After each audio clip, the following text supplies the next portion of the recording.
Hello viewers, welcome to my channel. இன்னைக்கு இந்த வீடியோல வீட்லயே எப்படி தந்தூரி ஹோம்மேட் grill chicken செய்ய போறோம்ன்றது தான் காட்ட போறேன். ஓகே, இதுக்கு வந்து பாத்தீங்கன்னா எந்த ஒரு ஓவனும் தேவையில்லை, கேஸும் தேவையில்லை. ஒரு சின்ன மண் சட்டியில எப்படி செய்யறோம்ன்றது தான் நான் காட்ட போறேன். பாருங்க. இப்போ பாத்தீங்கன்னா இதுல தேவையான அளவு நான் 1/2 kg chicken எடுத்து வச்சிருக்கேன். இத நான் முன்கூடியே வந்து நீட்டா அது மேல இருக்கிற ஃபேட் ஸ்கின் எல்லாம் ரிமூவ் பண்ணி நல்லா க்ளீன் பண்ணிட்டு அதில் எக்ஸ்ட்ரா வாட்டர் ஏதாவது இருந்தாலும் அதை சுத்தமாக ட்ரை அவுட் பண்ணிவிட்டு அதுக்கப்புறம் இந்த ஒவ்வொரு பீசஸ்க்கும் நான் சின்ன சின்னதாக இந்த மாதிரி ஸ்லைஸ் போட்டு வச்சுருக்கேன் நைஃபால். ஸோ பாருங்கள், இங்கே ஒவ்வொரு பீசஸ்லேயும் இருக்கும். இது எதுக்காக இந்த மாதிரி பண்ணியிருக்கேன்னா, நம்ம யூஸ் பண்ண போகிற அந்த மசாலா பவுடர் இதில் ஆட் பண்ண போகிறோம்னா அது ஒவ்வொன்றுமே சரி அந்த டேஸ்ட் வந்து நல்லா இந்த பீஸ்க்குள்ளே இறங்கும்.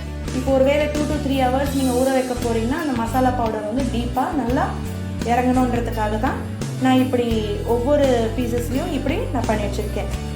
இதுக்கு தேவையான அளவு மசாலா பவுடர் என்னன்றதை பார்ப்போம். இதில் பாருங்கள், நான் கொஞ்சம் தேவையான அளவு உப்பு எடுத்து வச்சுருக்கேன். அப்புறம் கொஞ்சோண்டு சிக்கன் 65 மசாலா பவுடர், கொஞ்சம் டர்மெரிக் பவுடர், கொஞ்சம் சில்லி பவுடர், அப்புறம் கொஞ்சம் ஜிஞ்சர் கார்லிக் பேஸ்ட். இது நான் முன்கூடியே வந்து ரெண்டுத்தையும் சேர்த்து மிக்சியில் அரைச்சி வச்சதுனால நான் கொஞ்சம் தேவையான அளவுக்கு இப்படி மிக்ஸ் பண்ணி எடுத்து வச்சுருக்கேன். 1/2 slice லெமன், அப்புறம் கொஞ்சம் கரம் மசாலா பவுடர், தேவையான அளவுக்கு கர்ட் எடுத்திருக்கேன், அதாவது தயிர், அப்புறம் கொஞ்சம் தேவையான அளவு ஆயில். இப்போது நம்ம இது எல்லாமே சேர்த்து எப்படி அந்த மசாலா பவுடர் வந்து அதுக்கு அப்ளை பண்ண போகிறோன்றது பார்க்கலாம். இப்போது இந்த எல்லா மசாலா பவுடரையும் இப்படி மிக்ஸ் பண்ணி இப்போ கொஞ்சோண்டு வந்து இந்த லெமன் எடுத்து பிழிஞ்சிக்கணும்.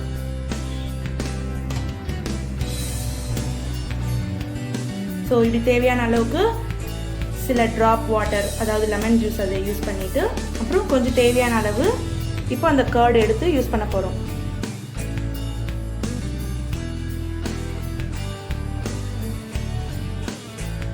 கொஞ்சம் நல்லா திக் கன்சிஸ்டன்சிக்கு வர அளவுக்கு நல்லா கொஞ்சம் பேஸ்ட் அப்ளை பண்ணி வச்சுக்கோங்க.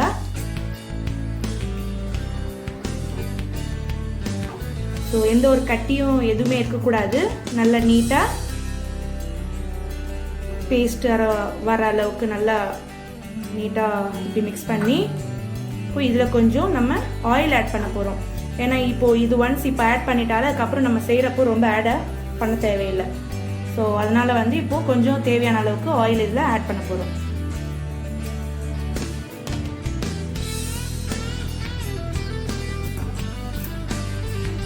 இந்த ஆயில் நீங்கள் யூஸ் பண்ணும்போது நல்ல ஒரு இருக்கிற எதுவுமே சரி, எல்லா மசாலா இதுக்கு மேலே ஆட் பண்ண எதுவுமே தனித்தனியாக போகாமல் இந்த ஆயில் வந்து அப்படியே ஸ்டிக்கியாக நல்லா அப்படியே கட்டியாக பேஸ்ட் மாதிரி தயாராகிடும். அதுக்கு தான் இது ஆயில் நம்ம இப்போ ஆட் பண்ணி வச்சுக்கிறோம். ஸோ அது நல்லா வந்து சிக்கன் பீசஸில் பிடிச்சிக்கும். ஓகே, இப்போது இந்த மிக்ஸ் பண்ண இந்த ஒவ்வொன்றுமே நம்ம இந்த பீசஸில் அப்ளை பண்ணுறோம். பாருங்கள்,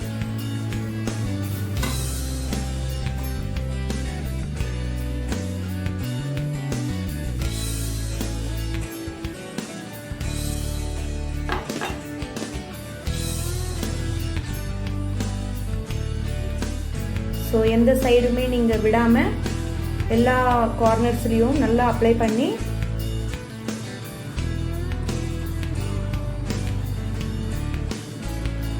இந்த மாதிரி அப்ளை பண்ணி வச்சிட்டிங்கன்னா உங்களுக்கு நல்லா அந்த மசாலாலாம் அந்த பீசஸ்குள்ள நல்லா இறங்கும். நீங்கள் செஞ்சு சாப்பிட்றப்போ அந்த டேஸ்ட் உங்களுக்கு நல்லா இருக்கும்.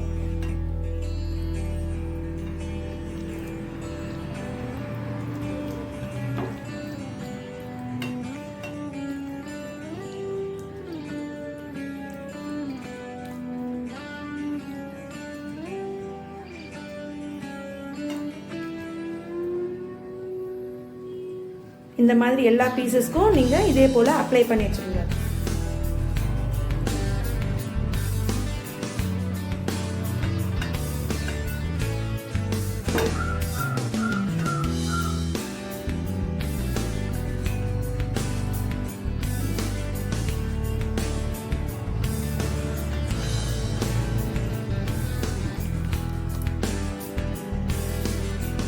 இப்போ நம்ம எல்லா பீசஸ்க்கும் அப்ளை பண்ணிட்டோம். இதை எடுத்து நம்ம இப்போது ஸ்டோர் பண்ண போகிறோம் ஒரு டப்பாவில்.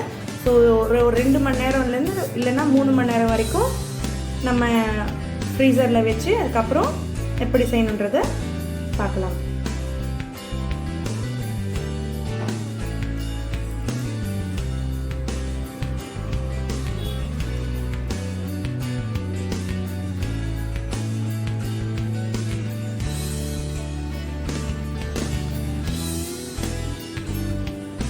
அண்டு இதில் இருக்கிற மிச்சம் ஏதாவது மசாலா இருந்தாலும் கூட அது கூடயே சேர்த்து அதில் நல்லா அப்ளை பண்ணி இது இந்த மாதிரி வந்து நீங்கள் ரேப் பண்ணி கூட ஃப்ரிட்ஜுக்குள்ளே வச்சுக்கலாம். அப்படி இல்லைன்னா மூடி போட்டு கூட வச்சுக்கலாம். ஓகே, இது வந்து ஆஃப்டர் 2 to 3 ஹவர்ஸ்க்கு அப்புறம் எப்படி செய்யறன்றது பார்க்கலாம். இது இங்கே பார்த்தீங்கன்னா மண்பானை சட்டி. இந்த சட்டியில் தான் நம்ம வந்து இப்போது கிரில் சிக்கன் செய்ய போகிறோம். இதில் தேவையானது கொஞ்சம் கறி, அதுக்கப்புறம் கொஞ்சம் தேங்காய் நார், இதில் கொஞ்சம் கற்பூரம் போட்டுட்டு இப்போ நம்ம பற்ற வைக்க போகிறோம்.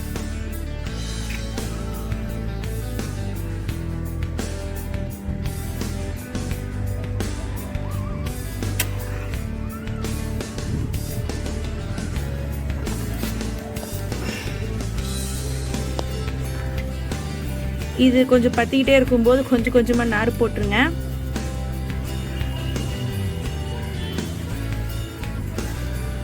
இது நல்லா பற்றிக்கிட்டே இருக்கும்போது இதுக்கு மேலே வந்து கொஞ்சம் நிறைய கறி துண்டுங்களை போட்டுட்டு அதில் நெருப்பு நல்லா பிடிச்சிட்டே இருக்கும்போது இதுக்கு நடுவில் நம்ம போயிட்டு இது காம்பினேஷனாக நல்ல ஒரு சட்னியை தயார் பண்ணிவிட்டு வரலாம்.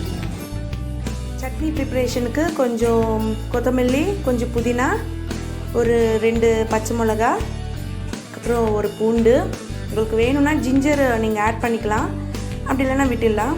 நான் லைட்டாக கொஞ்சம் லைம் ஜூஸ் ஆட் பண்ணிக்க போகிறேன் இந்த சட்னி ப்ரிப்ரேஷனில். அப்புறம் கொஞ்சம் தயிர், அப்புறம் கொஞ்சோண்டு உப்பு ஆட் பண்ண போகிறேன். ஓகே, இப்போ இது எல்லாமே எடுத்து நான் இந்த மிக்சிக்குள்ளே போட போகிறேன். பாருங்கள்.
இப்போ இது எடுத்து நான் ஒரு கண்டெய்னருக்குள்ளே ஸ்டோர் பண்ண போகிறேன். அது எடுத்து ஜஸ்ட் ஒரு 10 மினிட்ஸ் ஃப்ரிட்ஜுக்குள்ளே வைக்கணும். ஸோ நீங்கள் அந்த சிக்கன் தண்டூரியோட சில்லுன்னு நல்லா அழகாக சர்வ் பண்ணி சாப்பிட்றதுக்காக இதை நான் ஃப்ரிட்ஜுக்குள்ளே எடுத்து வைக்க போகிறேன். ஓகே, இங்கே சட்னி ரெடி ஆயிடுச்சு. சட்டியில் தண்டூரி சிக்கன் செய்கிறதுக்கான நெருப்பு ரெடி ஆயிடுச்சான்னு சொல்லி நம்ம பார்க்கலாம். இதோ பாருங்கள், இந்த கிரில் சிக்கன் வந்து நான் 2 ஹவர்ஸ் கழித்து எடுத்திருக்கேன். ஸோ இப்போ வந்து நான் கிரில்லோடைய பிளேட்டை வந்து இப்போது அது மேலே நான் வைக்க போகிறேன். பாருங்கள்.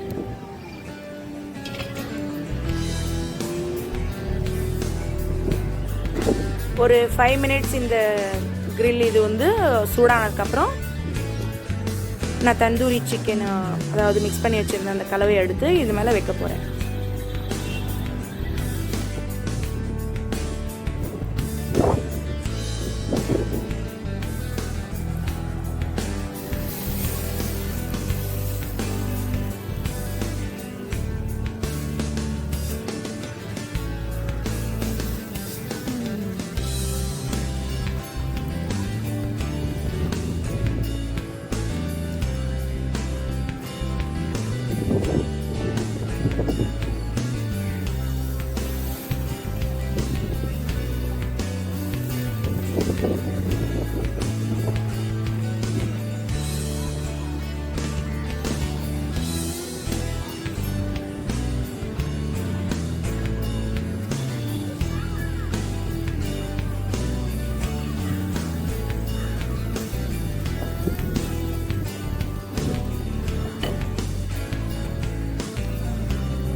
இது பாருங்கள், நான் இப்போ எல்லா பீசஸும் நான் இது மேலே வச்சுட்டேன். ஸோ ஒரு 10 மினிட்ஸ் 5 மினிட்ஸ் அப்படி அந்த மாதிரி டைமில் அப்படியே திருப்பி ஜஸ்ட் செட் பண்ணோம், அவ்வளோதான். இதோ பாருங்கள், நான் இந்த பீசஸ் வந்து கீழே இருந்து மேலே ஜஸ்ட் திருப்பி விடுறேன். ஏன்னா கீழ் பக்கம் லைட்டாக வெந்துருச்சு, ஸோ மேல் பக்கம் வேகலை, அதனால வந்து இப்படி திருப்பி போடுறேன்.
இப்போ கொஞ்சம் இது வெந்துடுச்சா இல்லையான்னு சொல்லி நம்ம ஜஸ்ட் திருப்பி பார்க்கலாம்.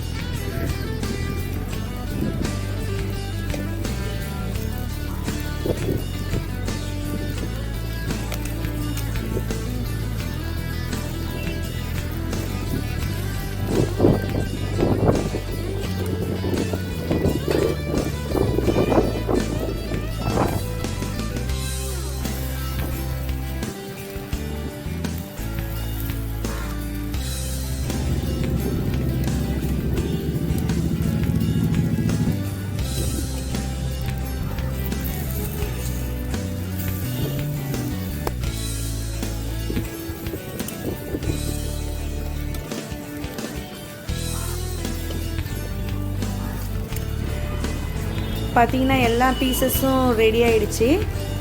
இப்போது இருந்தாலும் ஒரு ஜஸ்ட் ஒரு 3 மினிட்ஸ் அது எப்படி இருக்க வச்சுட்டு அதுக்கப்புறம் நம்ம பிளேட்டில் எடுத்துடலாம்.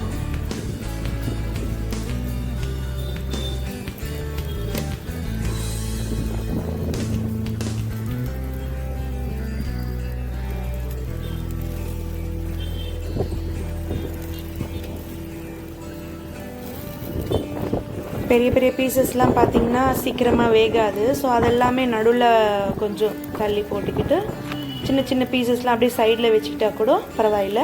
ஆனால் பெரிய பீசஸ் நடுவில் இருந்தால் சீக்கிரமாக வெந்துடும். அதுக்காக வந்து நம்ம இப்படி சரி பண்ணிக்கிறோம்.